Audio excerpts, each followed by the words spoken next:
पुणी जननी जंत्रणार एही हृदय विदारक दृश्य जे कहीं भी देखिबे विचलित होइजिबे निश्चय। प्रबल वर्षा रे छता धरी खटिया उपरे प्लास्टिक जरी घुड़ाई गर्भवती महिला को निया जाउछि मेडिकल। वर्षा पानीर सुओ मध्यरे एपरिकी रास्ता उपरे पड़िथिबा गछ काटी गर्भवती महिला परिवार लोक माने दीर्घ 4 किलोमीटर रास्ता खटिया रे बही नैथिले। एपरी करुण चित्र देखिबाकु मिलिछि कंधमाल जिला दारिंगीबाड़ी ब्लॉक गुमिकिया पंचायतर गोडरीपांगा गाँव रे।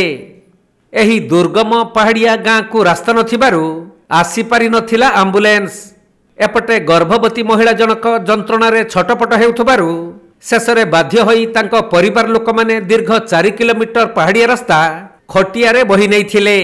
आम गुडरीपांगार आम पुत्रार बहु डेलीवरी केस रे थिले आ से मरिया पर्यंत जाइथिले आ मेडिकल नेबा पय आमे चेष्टा कलु किंतु गाड़ी आसी पारला नाय जेतु रास्ता नथिबारु से आसी पारला नाय आ ताकू खटरे बुईकी आ 4 किलोमीटर आ पाटमा पर्यंत आमे बुईकी नेलु। एणु मोर कहिबार उद्देश्य होछि आज्ञा आ सरकार तरफ आमे रास्ता आमको किसी सुजोग देले करदेले आमे उपकृत हेबो बोले आमर विनम्र अनुरोध था।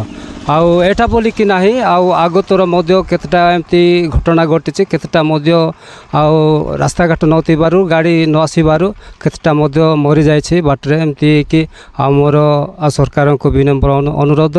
तबे गुमिकिया पंचायत गुडरीपांगा ग्रामर सुशांत प्रधान स्त्री प्रसव वेदना हेबारु परिवार लोक माने आम्बुलेंस को फोन करिथिले किंतु गाँ को रास्ता नथिबा कारणरू आसी पारि नथिला आम्बुलेंस।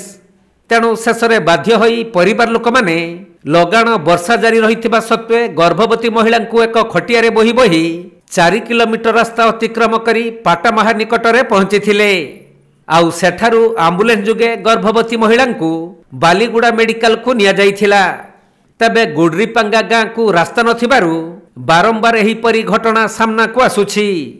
एपरिकी विभिन्न समय रे गर्भवती महिला कि रोगी मानकु गाँरु खटिया रे नेबा बेलकु बाटरे ही सेमानकर मृत्यु होई जाउछि।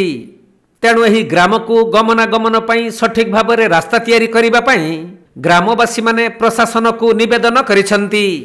आमर सविता मलिकंकर गर्भवेदना थिला आज्ञा एवं आमर गाँव रे रास्ता सुविधा नाही आउ से गुडरीपांगा ग्राम आका कोठिया आमे बुईकी आनिलु 4 किलोमीटर बाट पर्यंत आमे बुईकी कोठिया मत नहीं कि आइलु पाटामा पर्यंत तापरे एम्बुलेंस को फोन कलु एम्बुलेंस आसिला तापरे सेटर जोटे कि पिछु रास्ता हेछि सेटरो आमे एम्बुलेंस रे धरिकी आइलु बालीगुड़ा मेडिकल को धरिकी आइलु तापरे से आमर सविता मलिकंकर झीटी गोटे हैला आउ से भी एबे ए पर्यंत सुस्थ रे अछि आउ से पिलाठी झील मध्य सुस्थ रे अछि आउ एणु आमे अनुरोध विशेष करी करूछु कहीं आमर एमती एम्बुलेंस आसबारे आमको बहुत बाधा होउछि आउ कष्ट भी लगुच आमको कहीं कटिया बुईकी नेबाई आमको मध्य कष्ट लगुच आउ एई प्रकार आमर जेमिति कि आगको आम गाँवासी माने जेमिति कष्ट पाइबे नहीं एणु मु जहाँ कष्ट सहिली कष्ट पाइली एणु को मु विनती करूअछि आउ जेमिति आमर गाँव रे गोटे रास्ता गोटे आमको सरकारी आउ देले आमे सरकारी मानरे आमे उपकृत हेबु।